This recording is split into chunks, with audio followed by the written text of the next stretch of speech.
Well, you can't win them all, and that was one of the ones that they did not win. God, that was a 7-2 loss to the Cubbies, and you know what?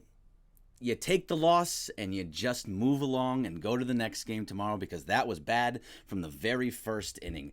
So I am Greg Bergman. This is the Blue Review. You can find me on Instagram and on Twitter at Bergman Greg on both of those, and as of right now on ESPN Los Angeles as well on their Periscope. So I'm very excited about that. I forgot to hit over there onto Instagram, but here and with you guys, excited to be here. Thank you very much for being. It's a day early. I'm supposed to do Wednesdays and Sundays, but I'm doing today on Tuesday because ESPN LA has a Rams draft party tomorrow on Wednesday, so I'm going to do Tuesday instead. But from moving forward, it is going to be every Wednesday and Tuesday for basically the whole way through. But that was pretty bad from the very beginning. I'm talking about the first inning with Kenta Maeda just not being able to find the strike zone, and Jose Quintana for the Cubs really able to find it very, very well and taking advantage of a very bad umpire. And I want to be clear. The umpire was not the reason that the Dodgers lost. The Dodgers had plenty of opportunities to win that game, including a bases loaded in the 8th inning and Cody Bellinger just grounding out into the shift. So they had their opportunities. It just didn't happen. And I want to talk about a whole bunch of different things. I'm going to get into Kenta Maeda versus Julio Urias. I'm going to get into the bad strike zone. I'm going to get into a little bit about what is this here? I got Rich Hill coming up with this weird odd batting order that the Dodgers put out there. I don't really understand it too much, but we're gonna get into a whole bunch. But as always, we start off with your comments because this is a show where your voice is the show. N Harper 27 says, yo, what's up, N Harper? Selly Sells says that umpire was BS. Totally agree, but we have to realize that he was not the reason for the loss. As long as we understand that was not why they lost the game, although it was really, really bad. Over here on Instagram, Taylor Spencer 4414 says tough loss, but it just is one bad game. Every team has one. Absolutely. And you know what? Let's be honest. The Dodgers will have more of these. They will get lit up every once in a while, and they're going to lose games. They're 15-10. It's totally fine. I'm not upset, just as you guys shouldn't be as well. Taylor Spencer, no worried at all. Let's get them tomorrow. Totally agree. Steve-O Tatted says Dick Mountain. He is pitching on Sunday and had a great outing today, so that's a very positive sign for him. Devin Johnson, are they trying different lineups early to experiment for possible postseason matchups? Maybe. We're going to get into all of that because I'm very confused why you have the best hitter in baseball right now in Cody Bellinger in the 6th spot. I don't know what analytics tells you to put the best hitter on your team in the 6th spot. That's a crazy place for me to go there. Who is pitching tomorrow? Taylor Spencer. The pitching tomorrow is Walker Buehler going up against I believe Cole Hamels for the Cubs. So that's going to be there. JT getting his hits. Yeah, Janice day off. JT is starting to come around. It looks a lot better. Hey, Chris Morales, what's up, man? CMM Spectrum says, I think the morning show graphics in the background are the best. Those are really nice. And by the way, Chris, as you know, I did this on purpose. I want you to see all the morning show stuff. Look, you can see Raj with Travis over there. Got the Rams house. Got I'm sure Key's in here somewhere around here, but he's around there somewhere. But that's, yes, you do get a whole actual view of what's kind of happening in the studio. And if you're on Instagram especially, you look up at that TV right here, you can actually see it's a commercial right now, but it is actually the Portland Oklahoma City game. So if you get bored looking at me and talking to me, just pay attention to the game up there. There's plenty of stuff going on there. All right, I want to get into my topics here because there's a lot to go through with this Dodger game. And really, I want to talk about more than just this game itself and really going back into over the weekend, taking 3 of 4 from Milwaukee, taking that season series because of it. So, and getting big hits off of Josh Hader, 2 big hits off of Josh Hader. So we'll get into all that as long as that's what you guys want to talk about. But I want to talk about what my stuff first that I thought about for this game specifically because I think it's important. And the biggest thing is that Kenta Maeda was really bad tonight, especially in that first inning. He threw, I think, somewhere around 37, 38 pitches in that inning alone, and that is a recipe for disaster. He had opportunities to get out of it. And that's a lot of it on, we're going to get into it onto the umpire, but that was Ted Barrett behind home plate. The fact that I know his name the umpire's name, that's a problem. You should never know the home plate umpire's name because of how bad he was back there. Hopefully when it's good, but you just couldn't tell what was happening with the strike zone. But a lot of it, though, Maeda was just all over the place. He could not find the plate. He had no control in that first inning, where he was consistently I think for the first 5 batters, all had 3-2 counts on him. So he was not finding that plate. And he had opportunities.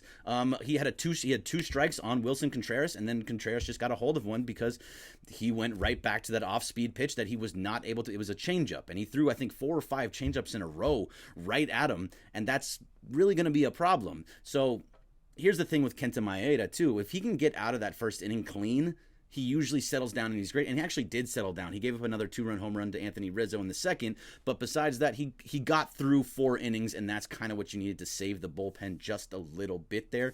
So he fine in that sense. But a lot of people on my timeline, especially on Twitter, were all talking to me and saying, why isn't Julio Urias in this starting rotation, and why are we seeing Kenta Maeda? Why are we wasting Julio Urias in these situations? And to really go in depth with it, Julio Urias is just coming off that shoulder surgery. He is still going to be, he's on an innings limit. If he's in the starting rotation right now in April, you're taking away chances for him to be good in September and October when you really, really need him.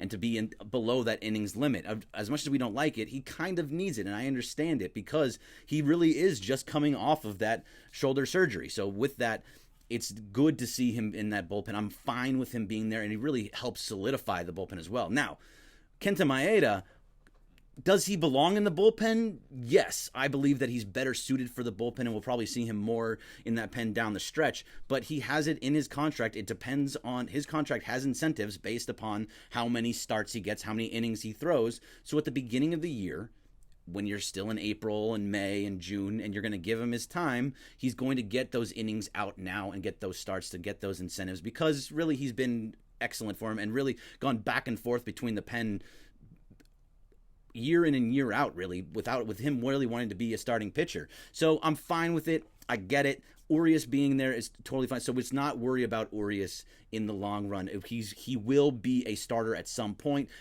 At least not, if it's not this year, it'll be next year. So no matter what, you will be seeing Urias in that starting lineup and starting rotation because he is that good, and he looked really good in his 2 innings just that he had today.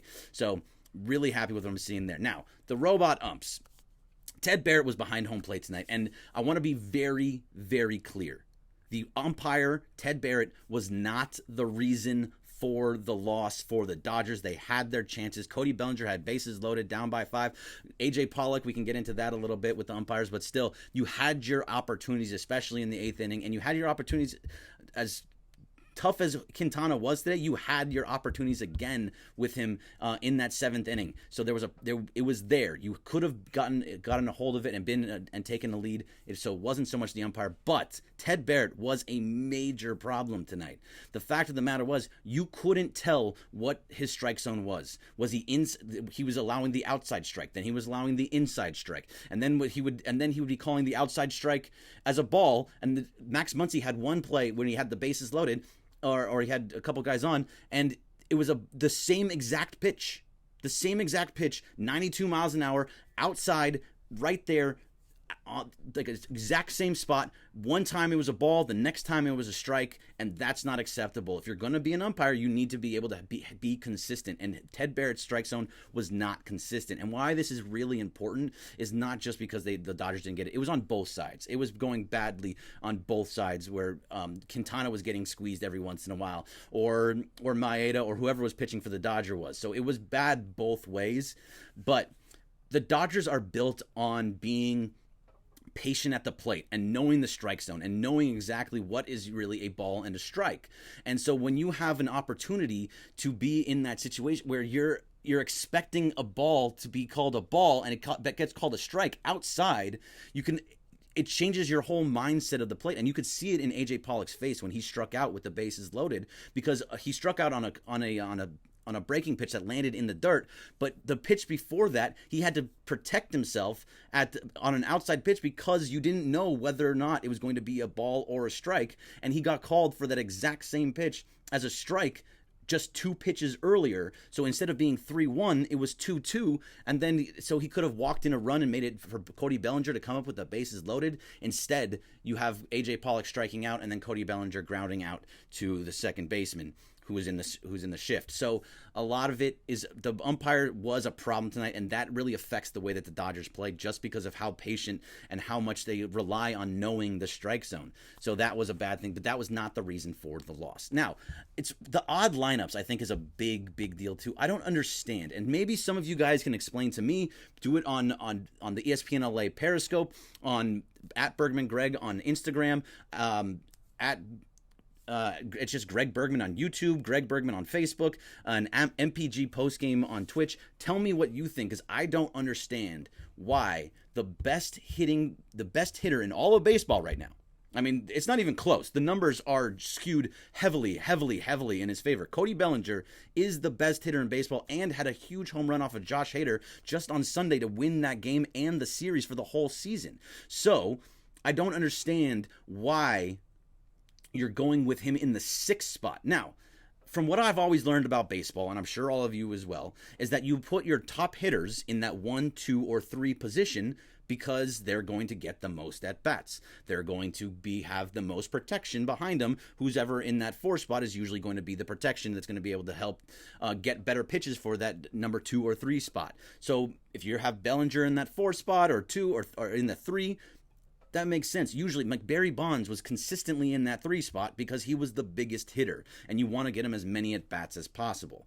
When you put a guy like Cody Bellinger into that 6th spot, you're taking him out of situations, and usually which are RBI situations, because the top of your order is usually where most of the support comes from. And Bellinger, I don't understand, and he's been hitting in the 5 spot, he's been hitting in the 6th spot. I just don't really understand that. It's a very odd lineup choice for me.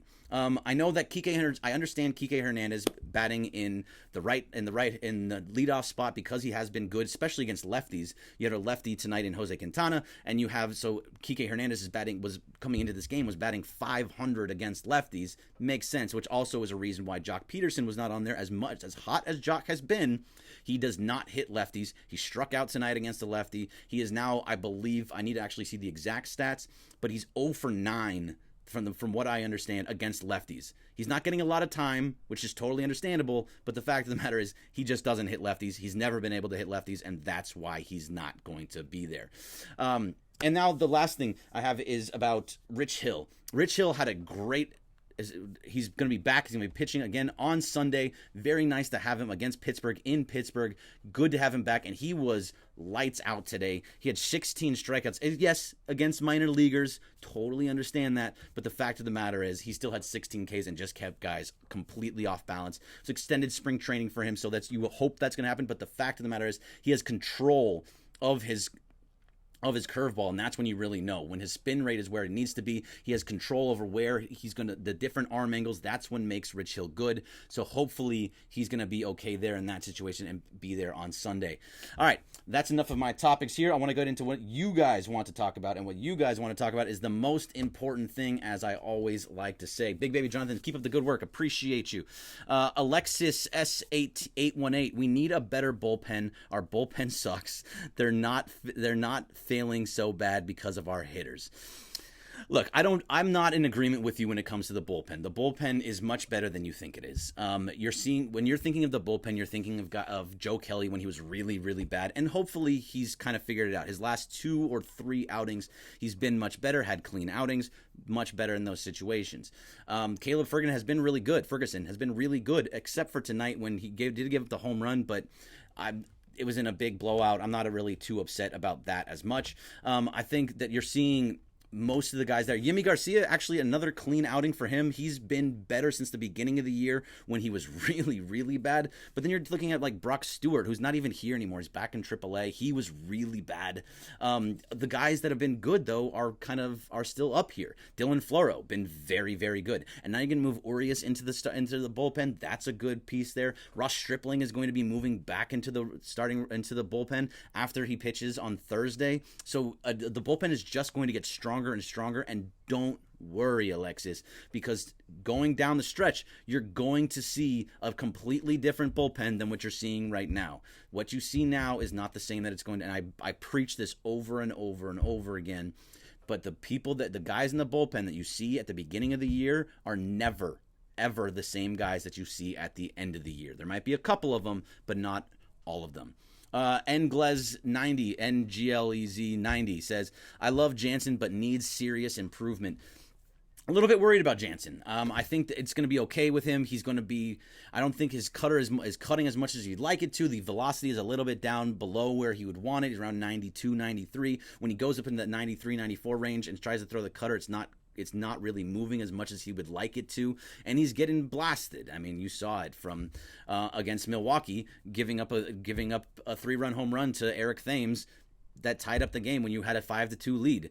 Yes, he is a different guy when you have a 3-run lead versus a 1-run lead, but he's a little bit worrisome that now in 6 of his 9 outings, I believe it is, he's given up a run. And 4 of the last 5 outings, he's given up a run as well. So that's a little bit worrisome to me. I hope that he can figure it out. And before we go any further, I don't think you're going to go after Craig Kimbrell. I know everybody wants him, but he wants a 3-year deal. He wants $16 million a year. Maybe he does sign for that 1-year deal of $17.9 million, which is the qualifying offer, which Keuchel has already said that he would take as well.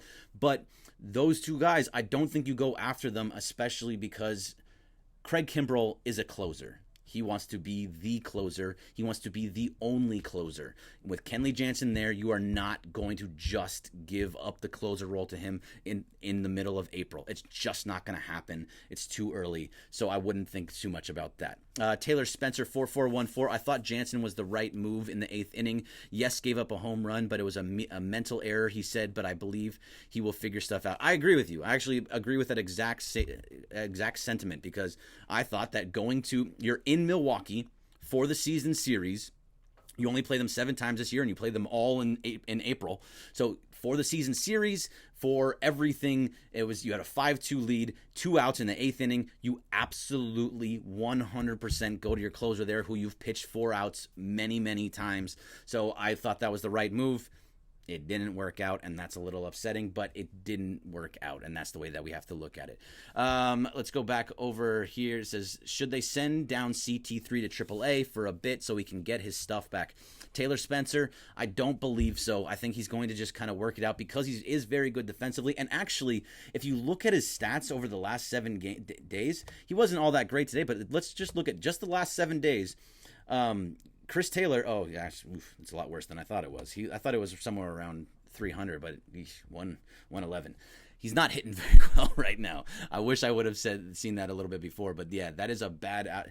He's still swinging for the fences. It's a little bit rough. I wish he would do a better job of being just a slap hitter right now. I think he still wants to show that power that he has, and that's kind of one of the problems. Because he's being that way, it's showing that he's using that uppercut swing for the fences, and that's been where he's gotten into a lot of trouble. He's been really big for the Dodgers over seasons before.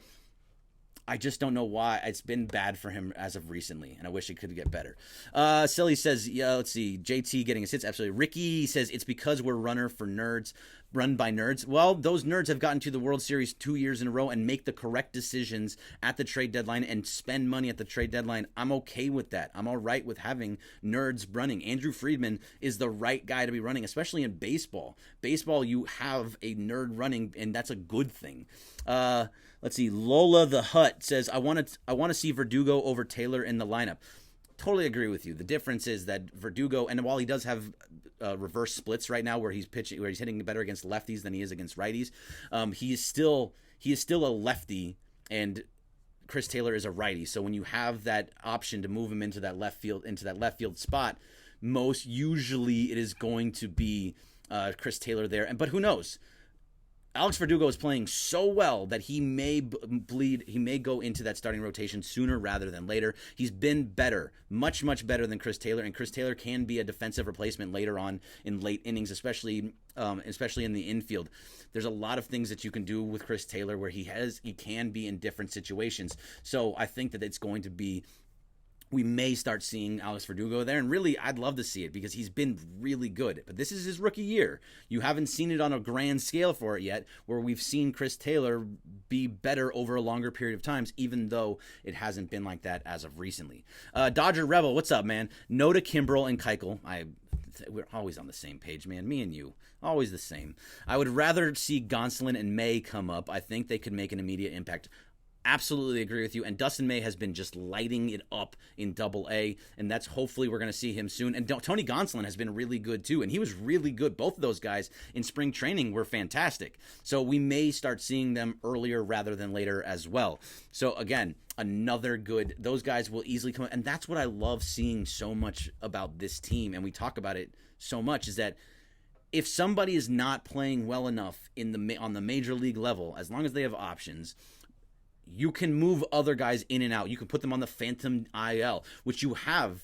You have this 10-day IL still, and the Dodgers love to use it to their advantage, and they can. Oh, this is their last year to do it. You're gonna start seeing guys moving around, being on that IL, and then bringing guys up and down to make sure that you get a spot start here and there from Tony Gonsolin, or it's going to be from Dustin May, or whoever it's going to be. Julio Urias, Ross Stripling coming out of the pen again. A lot of these things are going to start changing around.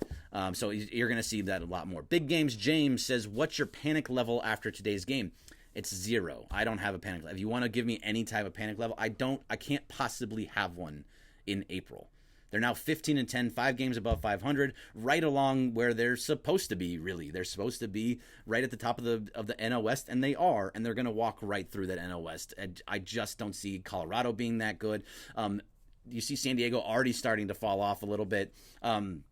Arizona's starting to play well, but they don't really have much. That's going to be another one of those teams that are early on playing well, and then they falter in the middle of the year. Look at Pittsburgh. Pittsburgh is leading the NL Central, but that's not going to last, right? That's the Pittsburgh Pirates always start off really hot. They don't have enough there, and they're going to fall off like they always do. A lot of teams do that exact same thing, so I'm not worried whatsoever. It's a big, fat 0 on the panic level. What happened to Tony Cingrani? I believe he is injured, Taylor Spencer. I haven't looked too much into him as of recently, but he's been injured for a while. He might even be on the 60-day DL at this point. I have to look into it. I just haven't done that as of yet. Gabe Hernandez, Rich Hill is ready. Yes, like yesterday ready. Let him eat. Well, okay, so here's the thing with Rich Hill. He had a great outing in the minors, his last outing, which was like 5 days ago. He was much better. He was, again, really good again today. So he's ready. He's going to pitch on Sunday in Pittsburgh. He's already coming back. He will be here. And if he's as good as he was last year in the playoffs, if that curveball is moving like he wants to, if he has control over it, teams are in a lot of trouble because he can be a disaster for other hitting teams because he keeps guys off balance. He throws this 90-mile-an-hour fastball, and then he throws this crazy curveball from all these different arm angles. I really love what I see from Rich Hill, especially in the postseason. So I don't mind him sticking around. Look, again, April, we don't need to get so let guys be okay. He's going to be, I think, 38 years old. Let him be ready for the postseason. This is all about getting guys ready for the postseason, and we're going to see a lot of that IL movement too. Alexis says, should the Dodgers sign Chris Bryant when he's a free agent, which is next year? He's going to cost a lot of money. And if you do, you need to be able to move other guys. Yes, I would. Look, if you have the opportunity, I would sign Chris Bryant. I love Chris Bryant. I think he's a great player. I don't know if that's in their budget. We have to see because I don't see why the Cubs wouldn't try and re-sign him. They have a team that's built and ready, and they're going to stay ready for a while. Look, they've been playing really well. I think that's 8 of their last 11 that they've won, and it's been with dominant fashion too, where they've been very, very good. They've been very strong. So the Cubs will be back. And yes, and there you go, Aaron MP. Bryant will remain a Cub. Totally agree with you. Who's going to be sent down when Rich Hill comes back? Most likely when Rich Hill comes back, it's going to be somebody along the lines of, let's see, who is available here. Who's up right now? Because there's somebody that's up that's going to have to go down. Somebody will either go on an IL because you're not moving Ferguson. Oh, that's over the last 10 days. Let's see. Let's see. Jamie Schultz is already down. Scott Alexander's staying. Dylan Floro's staying. Urias is staying. Santana's already down. Yimi. I mean, you might have to move Yimi. Is JC Chagua still up? Garcia. Yeah, there's always somebody that's available and ready to go down. So there you go. Alexis, he is a Scott Boras agent, so I don't see it happening. Yeah, there's also that too. A lot of the Scott Boras agents are not the closest with the Dodgers. Yimi Garcia cannot go down. That's the problem, is that Yimi cannot be just sent down. He's out of options. If you get rid of Yimi, he is gone. You're putting him on waivers, and somebody else can take him, and they do really like his stuff. I could see somebody going on an IL before I see them just letting Yimi go in this situation. He has been better. And Rich Hill is not in for Ryu.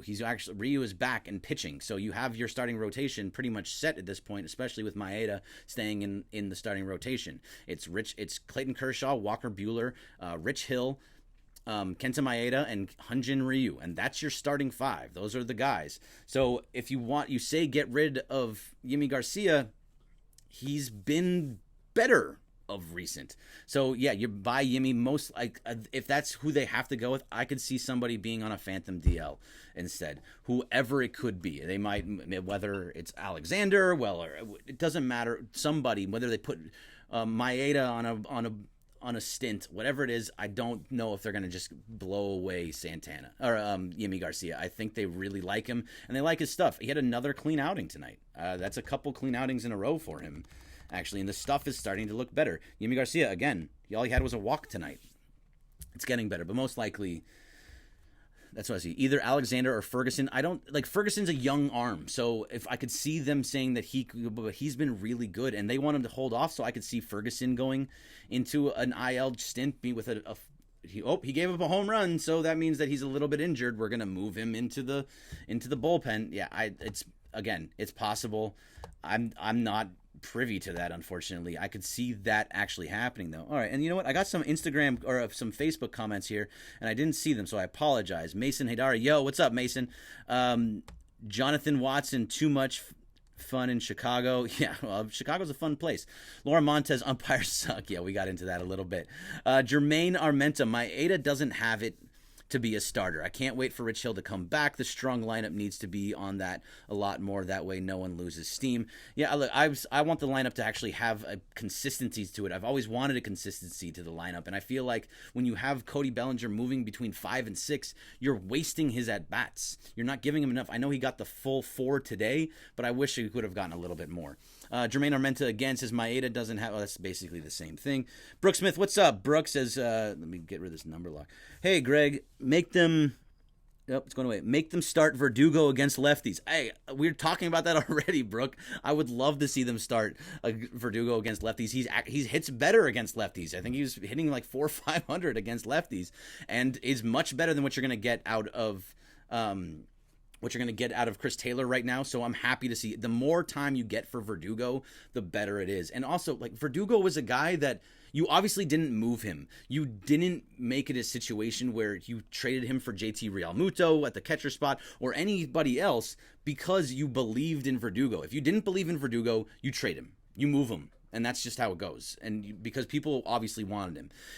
If that's the situation, then you move him. But if you believe in him, you keep him. And they did keep him. And so that means that they really like, and honestly, he's showing you a lot right now. He's hitting the ball well. He's playing good defense. He's a fun guy. He's dancing around with Clayton Kershaw, which who doesn't love Clayton Kershaw, like bouncing around and Verdugo kind of getting crazy with him. Like that's basically for all the people that were upset that Puig was leaving because he was so much fun to watch.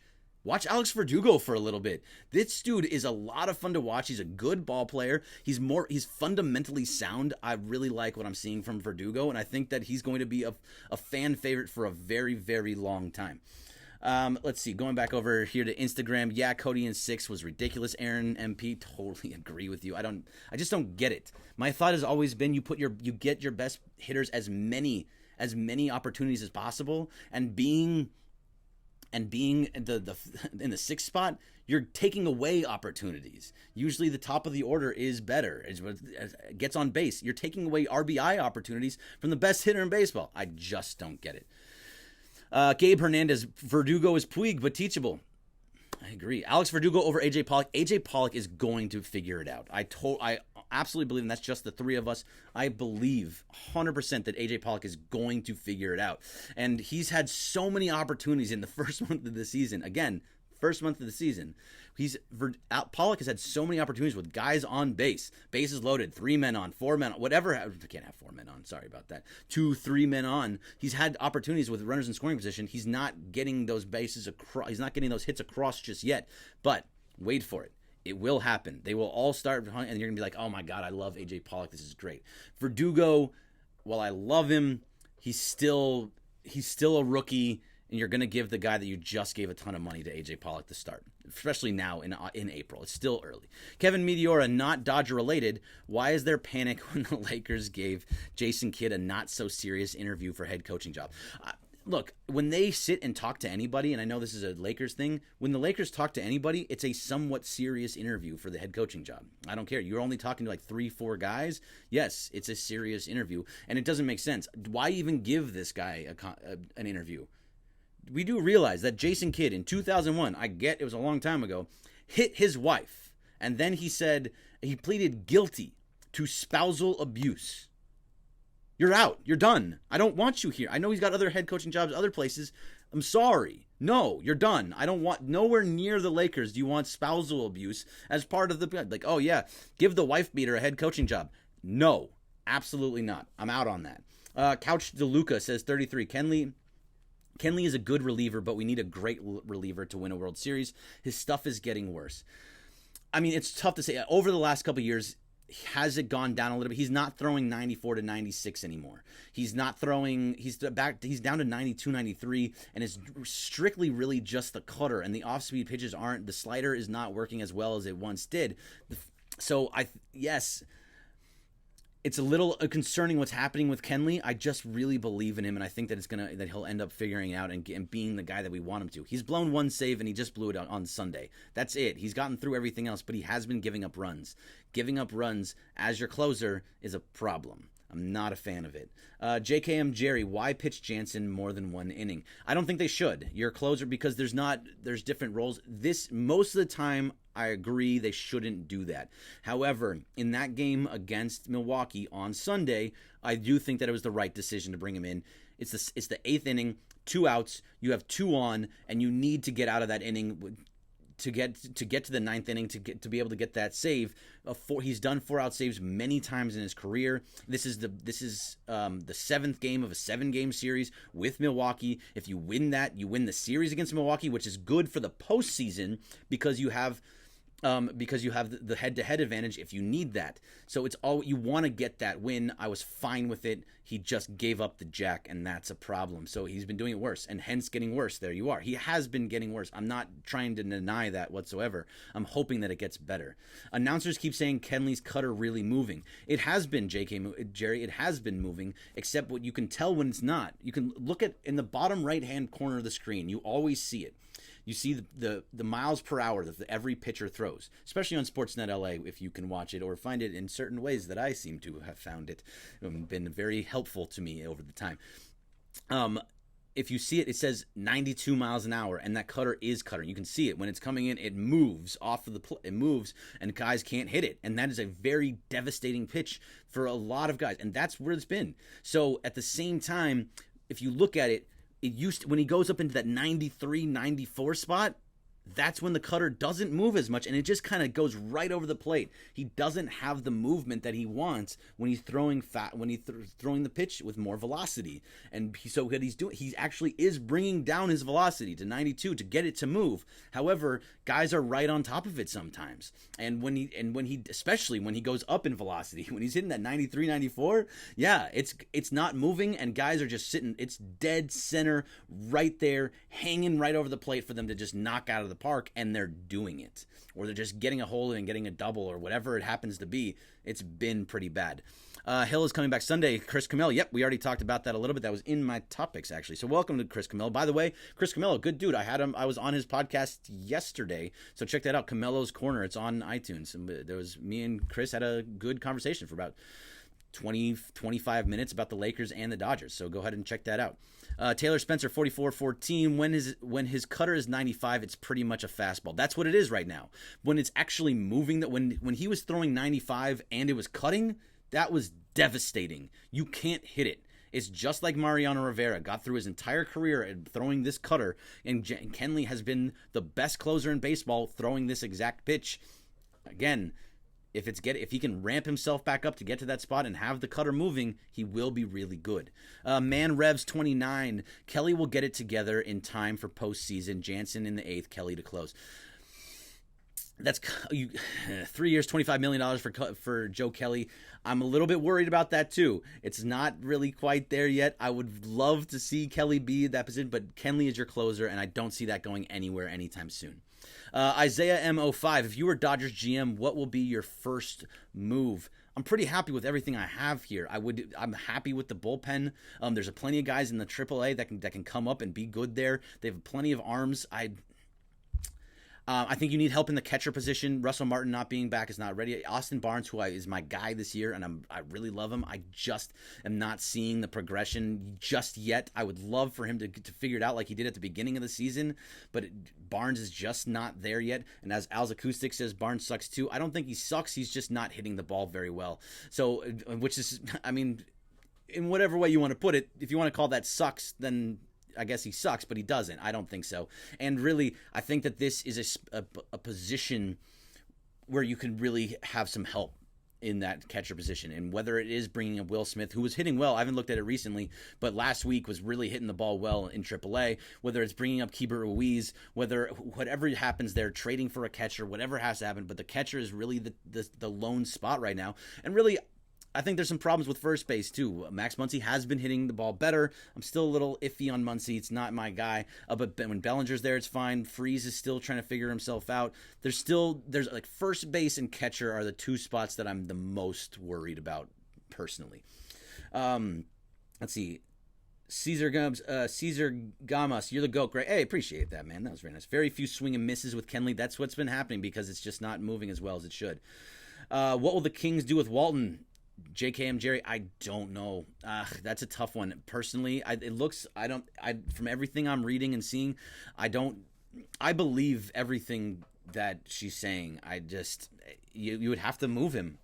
I think we need to actually wait and just see. This is a situation of wait and see. Let it go through the court and see who is, let the innocent until proven guilty kind of thing go on. But I tend to believe her, but I don't really want to get too much into that. That's a tough subject when it's not Dodgers related. And this is the Blue Review, not the Purple Review, and not Showtime Forum, which go to Showtime Forum for any of your Lakers needs. Let's see, 2-3-4 should be every day, I think. I agree with you, Taylor Spencer. Absolutely agree. Dodgers should have Jock leading off, then Seager second, Turner third, and Cody fourth. Jock is going to be switched around. 2-3-4, agreed. If you want to go with Seager, Turner, Bellinger, I'm okay with that. If you want to flip-flop Turner and Seager on certain days, totally fine with that too. But those 2, 3, 4 should be the same hitters every single day. I want to see AJ Pollock in the 5 spot, and I don't want to. And you either have Kike Hernandez leading off, or you have Jock Peterson leading off, and that's about it. And then you put Alex Verdugo in there, or depending on who is pitching there, I want to see the same 2, 3, 4, and I want to see Bellinger getting as many at-bats as possible, not being in that 6th spot. It's weird. I don't like it. Junior Jose, 888. They need another A's pitcher. Another A's pitchers? I think that their pitcher, always people are going to be upset with the pitching staff, but think about it. Let's say Kenta Maeda is injured and he needs to go on the IL, which I'm not saying that's happening, but let's just use that hypothetically. Then you move Urias or keep Stripling in the starting rotation, and they've both been very good. And if something happens with those guys, or something happens to Kershaw, Buehler, or Hill, then you have in the minor leagues, you have other guys that can come up and go right into that situation, and have Tony Gonsolin or Dustin May or Dennis Santana just slide right into those positions. There's everywhere, top to bottom, 1 through 9, every position there's somebody in the minor league sitting and waiting to get their chance. And that's, someone was asking about Andrew Toles before. That's where he is. I don't know what Andrew Toles, I haven't looked at the minor league stats yet. It's still a little bit early, so it's just not there yet. Oddizy, Dodgers should trade for Jose Abreu to fill that 1B spot. Jose Abreu is a little bit older now, and he's going to cost a little bit, and so you're probably going to have to move somebody. Not sure who else you're going to do there, but Abreu can mash. So not a terrible thought. But I think they're pretty happy with Max Muncy, and Muncy has been hitting the ball a lot better.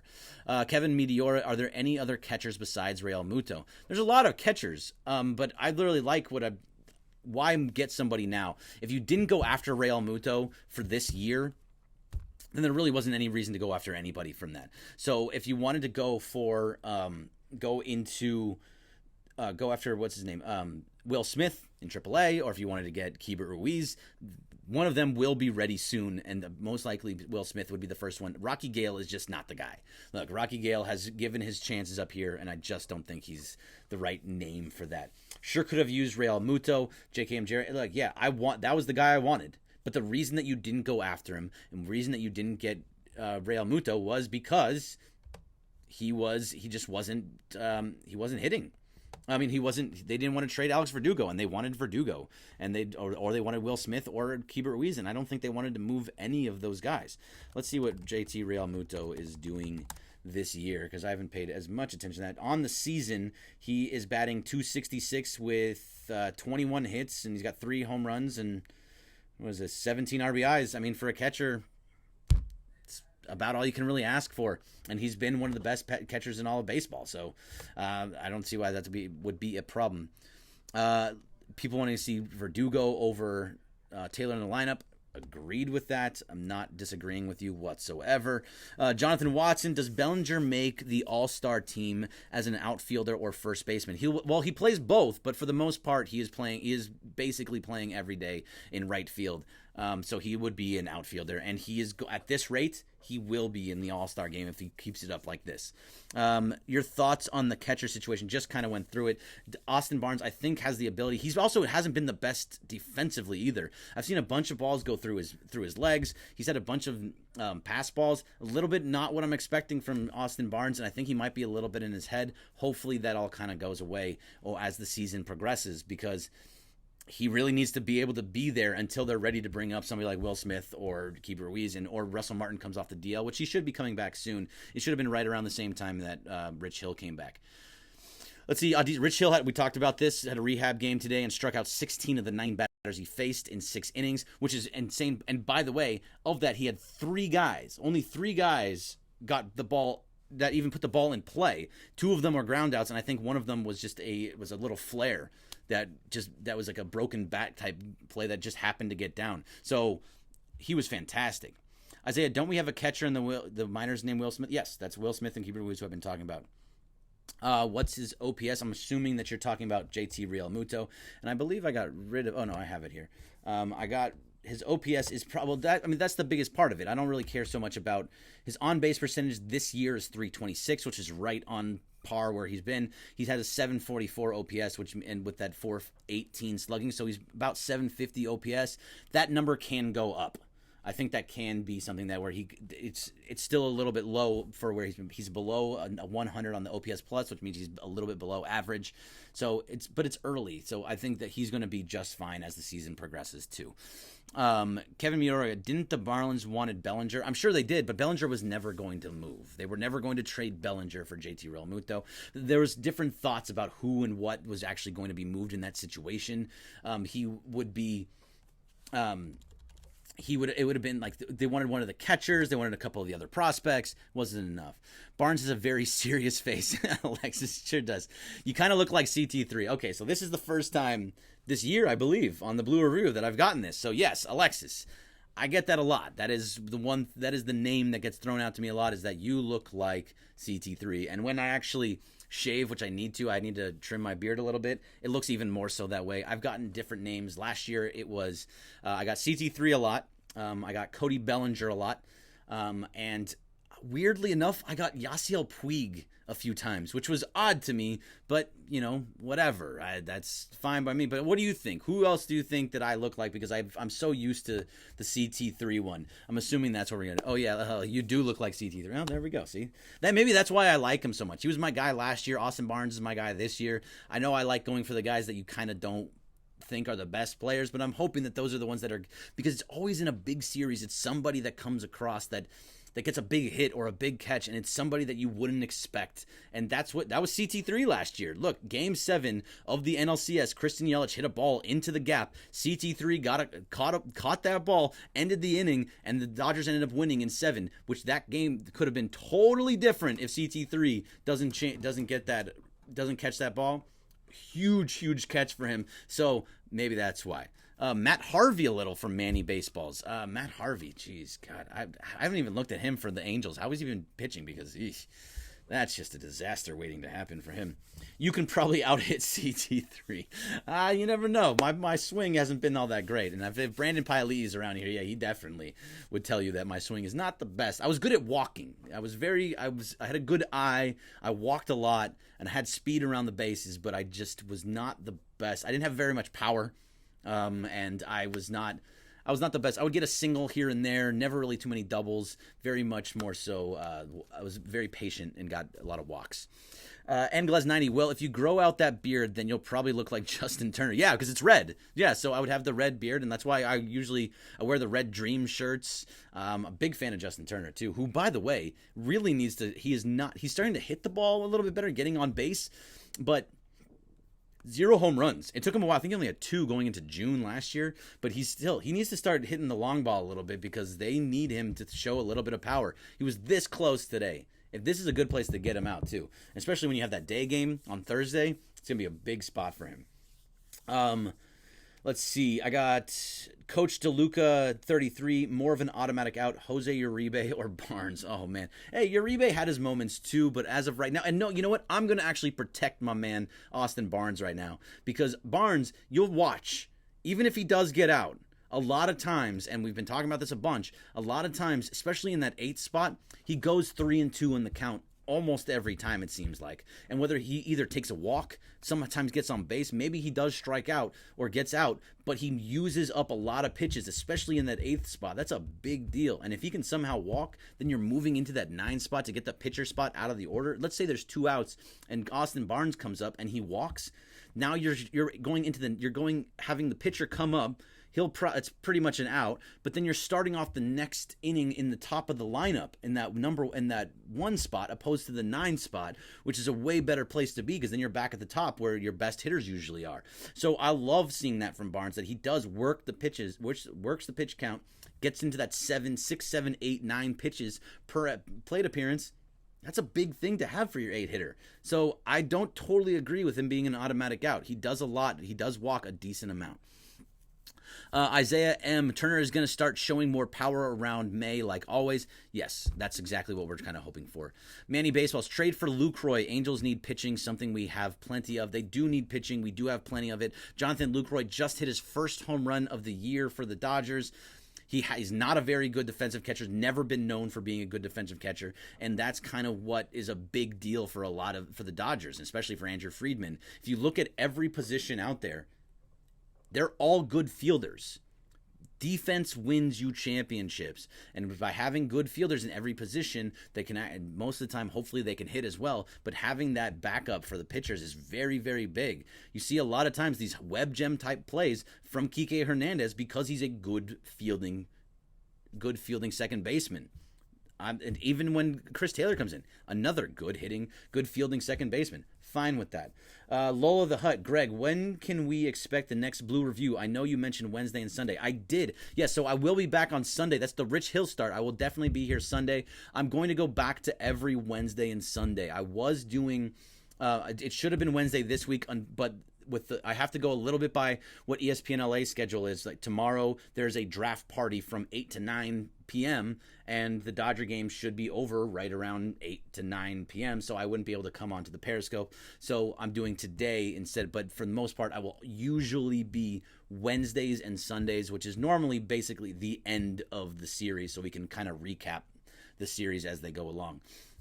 I honestly didn't like how Christian Yelich was player of the week. I think it should have been Peterson with the walk-off against the Reds, and the day after a home run, also the birthday homers. He did have 2 birthday home runs, which was great for him. But, yeah, I mean, Yelich is the bigger name. He was the former MVP. He's been mashing the ball. He has 13 home runs on the year, unless he hit one tonight, and I didn't see it.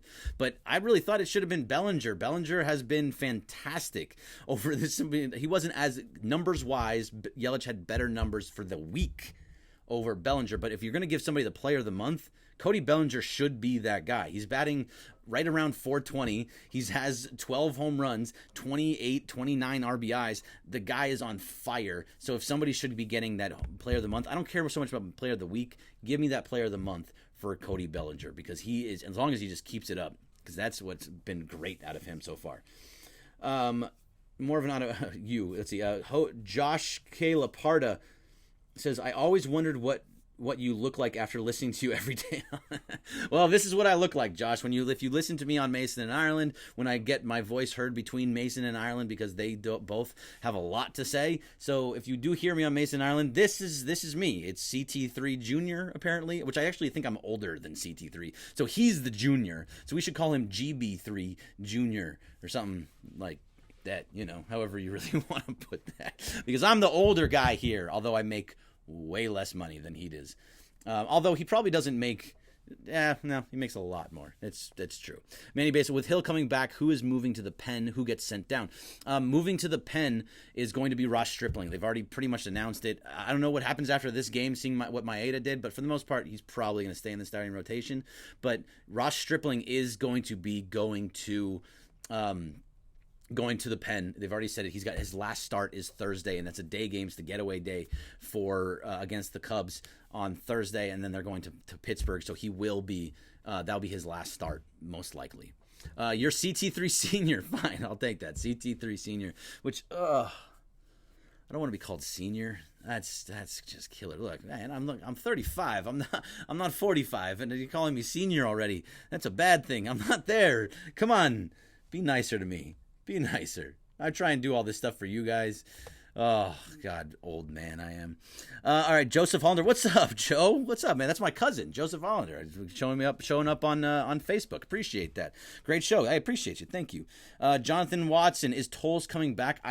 Where? When are you? That's the issue is, when do you see Toles coming back? Because your outfield is completely stacked right now. You're trying to find time for Alex Verdugo to come up to play, and Verdugo is not getting enough time. CT3 needs to get still need to get middle-aged CT3. Fine, middle age is a little bit too much. Just fine, middle-aged. I'll take it.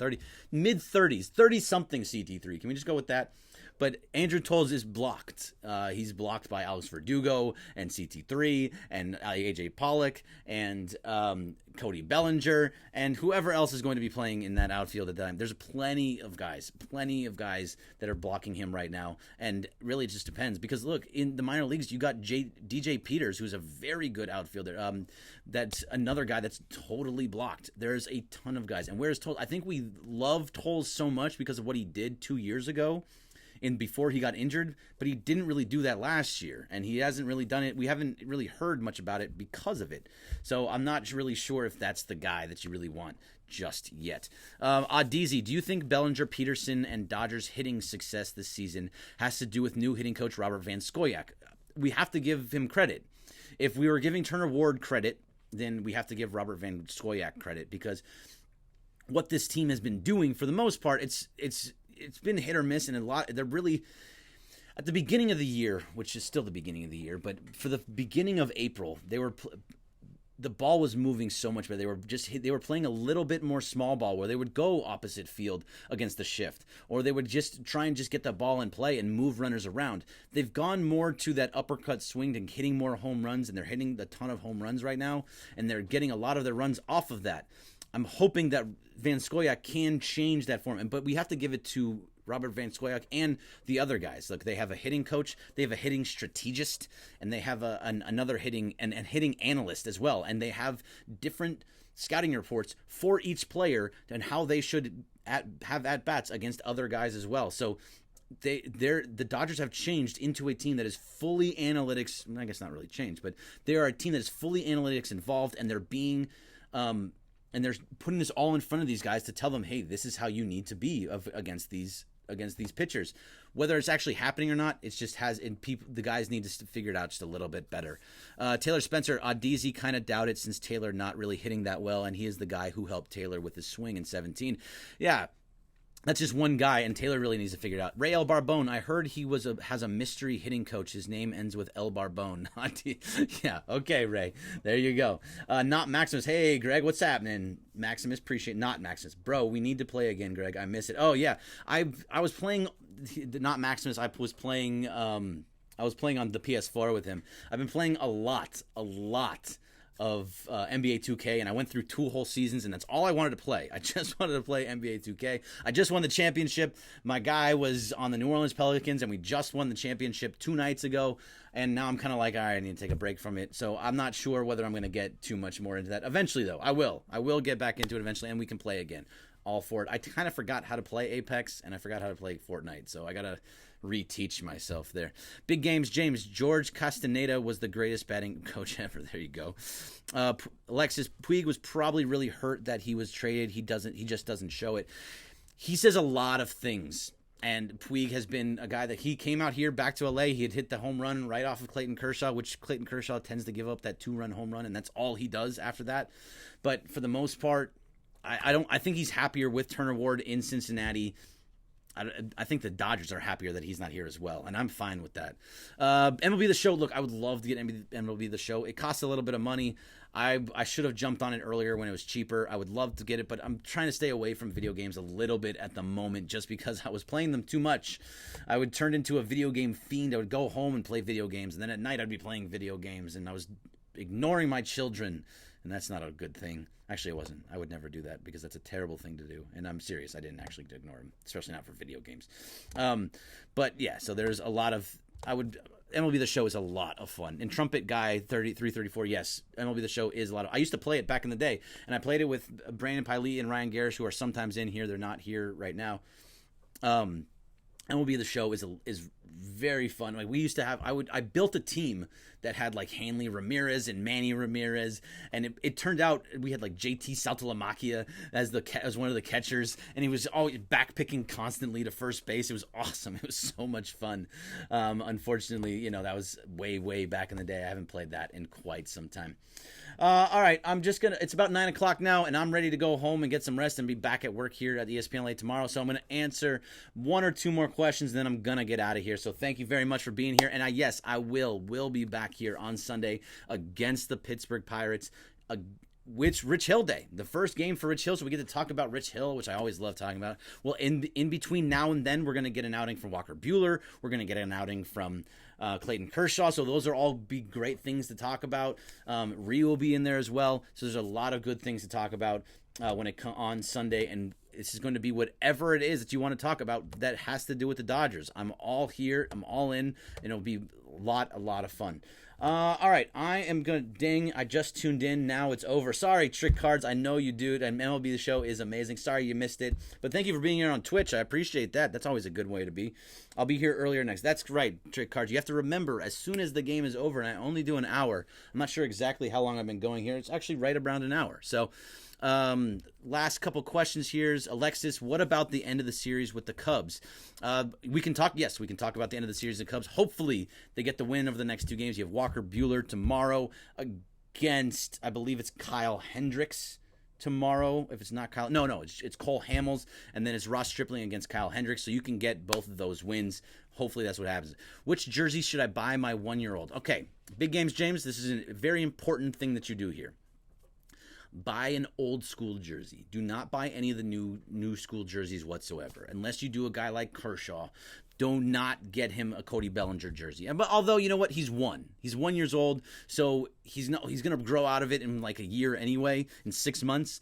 Get him a Cody Bellinger jersey because you're going to be wasting money and he's not going to be able to wear it much longer. But if you really want somebody, yes, like Dodge Rebel saying, get a Koufax, get a Drysdale, get a Valenzuela, get somebody from back in the day. That's the best way to do it if you want. But since he's so young, I would go with something that you're going to just be getting rid of anyway. Get him a Bellinger jersey, or get him a Seager jersey, or get him a Bueller jersey, because those are the top guys right there. Cubbies fan 007, Greg, it's going to be Lester, not Hendricks. Oh, okay, I apologize. Thank you, Cubby fan. See, there you go. Cubby fan is letting me know it's not going to be Hendricks. So that means John Lester, who actually pitches usually pretty well against the Dodgers on Thursday against Ross Stripling, but Ross Stripling has been pretty good. Scully jersey is fantastic, by the way, Alexis. That is a great call. And I now am in that 2-minute warning spot. I'm fully 2-minute warning spot, so thank you very much for that. But yes, get a Scully jersey, always good, and put a microphone on the back. Like, those are, I'm all about that. There's actually a Dodgers shirt that has a microphone and then a Scully on the back. That's the one that I want. I got to get me that. And hopefully one day I can actually get myself that. That's the better way to go.